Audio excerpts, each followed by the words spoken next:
নমস্কাৰ তল হৃদয় মৰ্ম মহৰ্ষি সুশ্ৰুতৰ মতে আমাৰ 5খন হৃদয় আছে এখন ইয়াত আছে আৰু বাকি 4খন হৃদয় হৈছে হাতৰ তলুৱাত দুখন ভৰিৰ তলুৱাত দুখন আৰু হাতৰ তলুৱাত আছে বা ভৰিৰ তলুৱাত আছে সেই কাৰণে এই মৰ্ম বিন্দুটোৰ নাম হৈছে তল হৃদয় মৰ্ম আৰু ইয়াৰ নামটোৰ পৰাই আমি গম পাইছো যে আমাৰ হাৰ্টৰ লগত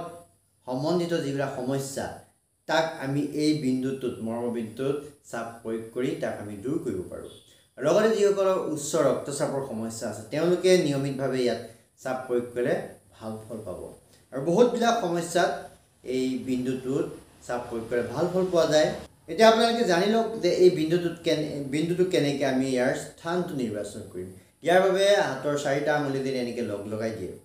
আৰু এই 3টা আঙুলি উঠাই দিয়ক মধ্যমা আঙুলি যি অংশত লাগি আছে সেইটোৱে হৈছে তল হৃদয় মৰ্মৰ স্থান ইয়াত এতিয়া এনেকৈ বুঢ়া আঙুলি দিয়ক আৰু বাকি 4টা আঙুলি তল পিনে দিয়ক এনেকৈ এতিয়া ইয়াত 15ৰ পৰা 18 বাৰ এই অংশত চাপ দিব লাগে এনেদৰে দুইখন হাতৰ তলুৱাত 15ৰ পৰা 18 বাৰ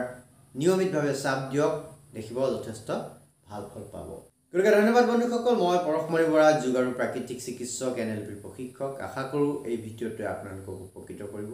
যদি ভাল পাইছে প্লিজ লাইক কৰিব কমেণ্ট কৰি জনাব কেনে পাইছে মই এনেকৈ আপোনালোকৰ মাজলৈ নতুন জ্ঞানৰ বতৰা লৈ আহিম